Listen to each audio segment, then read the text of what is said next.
Good morning student. आज की video में हम लोग डिस्कस करेंगे चैप्टर नंबर 4 की एलिमेंट ऑफ डेमोक्रेटिक गवर्नमेंट। इसका मतलब है लोकतंत्र में लोकतांत्रिक सरकार के मुख्य तत्व कि क्या मुख्य तत्व लोकतांत्रिक गवर्नमेंट के होते हैं, डेमोक्रेटिक गवर्नमेंट के होते हैं। बच्चों, इस चैप्टर में हम लोग पढ़ने वाले हैं साउथ अफ्रीका के बारे में, जहाँ पर कई प्रजातियों के लोग रहते हैं, है ना। दक्षिण अफ्रीका एक ऐसा देश है जहाँ कई प्रजातियों के लोग रहते हैं, जैसे सफ़ेद, काले और जिनकी त्वचा का रंग सांवला है, जैसे भारतीय। ठीक है। जो जोहान्सबर्ग में रहने वाली जो 11 वर्ष की दक्षिण अफ्रीकी जो गर्ल है माया नायडू, एक दिन अपने पुराने बक्से की सफाई करने में अपनी मम्मी की क्या कर रही थी, सहायता कर रही थी, हेल्प कर रही थी। उसे एक रजिस्टर जो है, जिसको हम स्क्रैप बुक भी कह सकते हैं, वह उसे मिला, जो कि अखबारों की कतरनों, मतलब अखबार के पीसेस उसमें रखे हुए थे और लगे हुए थे, और उसमें क्या थी, कुछ फ़ोटोज़ वगैरह भी थी। ठीक है। उसमें एक 15 साल के स्कूल जाने वाले जो लड़का था, उसकी बहुत सारी तस्वीरें थी, है ना। तो उसने, माया ने जब उस लड़के के बारे में अपनी माँ से पूछा तो उसे पता चला कि उसका नाम हेक्टर पीटरसन था। उसको पुलिस ने गोली मार दी थी। माया को बड़ा झटका लगा। उसने पूछा क्यों, मतलब जो पीटरसन है उसको गोली क्यों मारी, है ना। तो अब माया की जो माँ थी उसने समझाया कि दक्षिण अफ्रीका पहले सफ़ेद रंग, जो दक्षिण अफ्रीका है वह पहले रंगभेद कानून से शासित था, है ना। उस मतलब वहाँ की डिफरेंसेस होते थे, जो स्किन का कलर है, काले गोरे, ये सब डिफरेंस वहाँ पर होता था।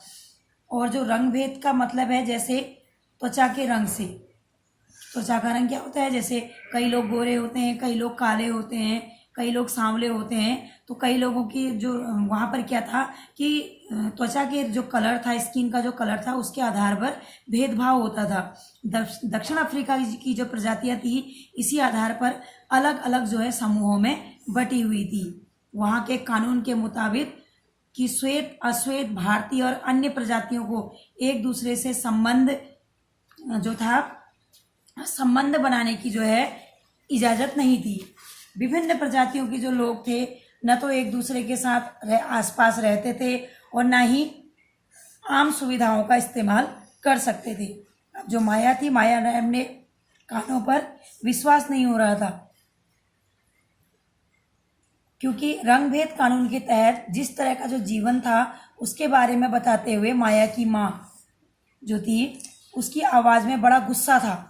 उसने बताया कि जो वाइट थे और जो ब्लैक थे, वह उन लोगों के जो थे अस्पताल भी अलग अलग होते थे, और अस्पताल की जो गाड़ियाँ थी, श्वेत जो वाइट लोग हैं उनके लिए, और जो अस्पताल की गाड़ियाँ थी वे ज़रूरत के जो सामानों से सुसज्जित होती थी। मतलब जो श्वेत लोग थे, जो वाइट पीपल्स थे, उनकी एम्बुलेंस अलग हुआ करती थी, और उस एम्बुलेंस में क्या हुआ करती थी, कई प्रकार की फैसिलिटी हुआ करती थी। अब जो वाइट पीपल्स थे, वाइट पीपल्स के लिए गाड़ियाँ तो थी, ज़रूरत का सामान भी उन्हें अवेलेबल था। जबकि जो ब्लैक पीपल्स थे, उनके लिए, उन लोगों के लिए जो गाड़ियाँ थी उनमें सुविधाएं नहीं थी। मीन्स कि विदाउट फैसिलिटी वो गाड़ियाँ थी, लेस फैसिलिटी उसमें थी। ठीक है। तो अब जब अश्वेत लोगों के लिए जो गाड़ियाँ थी उसमें सुविधाएं उपलब्ध थी, और अश्वेत लोगों के लिए जो थी फैसिलिटी नहीं थी, उनमें सुविधाएं उनके लिए नहीं थी। उनके लिए रेल और बसें भी अलग अलग हुआ करती थी। यहाँ तक कि जो वाइट पीपल्स थे और जो ब्लैक पीपल्स थे, उनके लिए बस स्टैंड भी अलग अलग होते थे। तो इस प्रकार से उन लोगों में आपस में क्या होता था, भेदभाव होता था।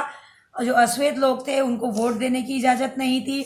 देश की सबसे अच्छी ज़मीन जो थी श्वेत लोगों के लिए, वाइट पीपल्स के लिए थी, और जो ब्लैक पीपल्स थे उनके लिए, खेतों के लिए सबसे घटिया किस्म की ज़मीन उनको मिली हुई थी। इससे पता चलता है कि जो ब्लैक लोग थे और जो वाइट लोग थे, उनके साथ बराबर का भेदभाव नहीं किया जाता था। तो दक्षिण अफ्रीका में क्या हुआ था, इन लोगों के साथ इस तरह से भेदभाव इन लोगों के साथ था। ठीक है। तो अगली वीडियो में हम लोग पढ़ेंगे कि जो नेल्सन मंडेला के बारे में, वह कौन थे और उन्होंने क्या किया था, और पार्टिसिपेशन के बारे में पढ़ेंगे। धन्यवाद।